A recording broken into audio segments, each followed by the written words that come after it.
universal de todos os seres racionais. Mas ele não foi o único a pensar nisso. Gregório de Nissa é o homem. No quarto século, ele vem depois de Orígenes.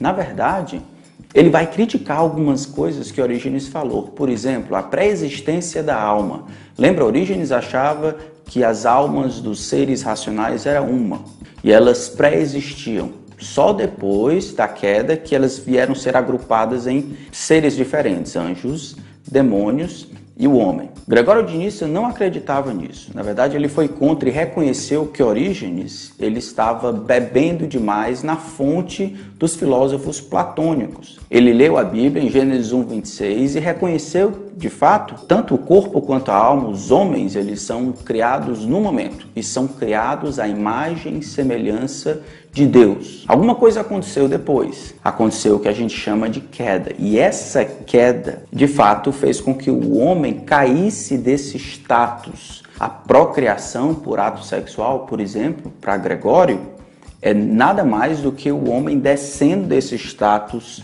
de igualdade com os anjos e absorvendo essa maneira das bestas, feras ou dos seres irracionais de procriar. Daí que vem, então, o que nós temos agora, esse emaranhado, essa junção entre aquilo que é bom, maior, a imagem e semelhança de Deus, e essas coisas que nós temos, essas paixões aqui.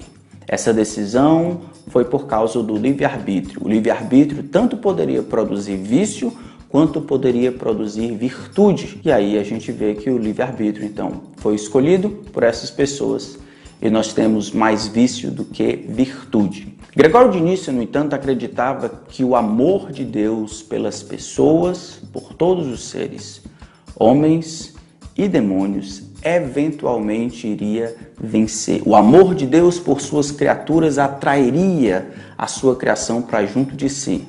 Assim como Gregório, talvez um pouco diferente, ele acreditava que deveria haver uma simetria. Como tudo foi criado bom e o mal não existe por si mesmo, existe apenas como consequência de uma má escolha, o mal não pode durar para sempre. Então, o amor que dura para sempre vencerá um dia. O texto que ele teve na Escritura como base foi Filipenses capítulo 2, versículo 9, diz: Por isso também Deus o exaltou sobremaneira e lhe deu o nome que está acima de todo nome, falando de Jesus, para que ao nome de Jesus se dobre todo o joelho nos céus, na terra e debaixo da terra, e toda língua confesse que Jesus Cristo é o Senhor, para a glória de Deus Pai.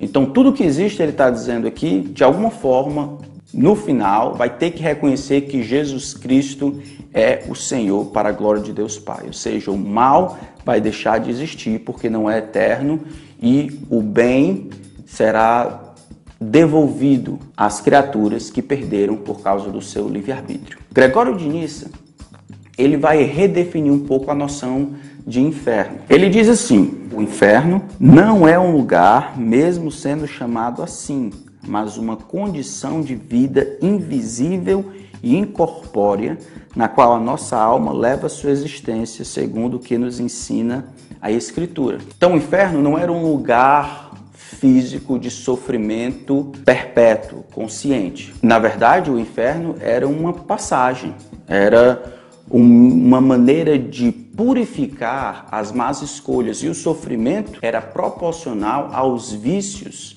que os homens haviam desenvolvido nessa vida. O propósito do inferno, como ele diz, é puramente pedagógico.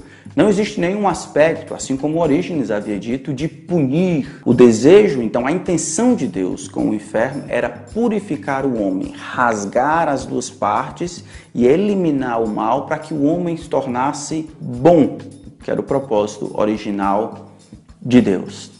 Foi assim que ele compreendeu como os homens e os demônios seriam salvos eventualmente.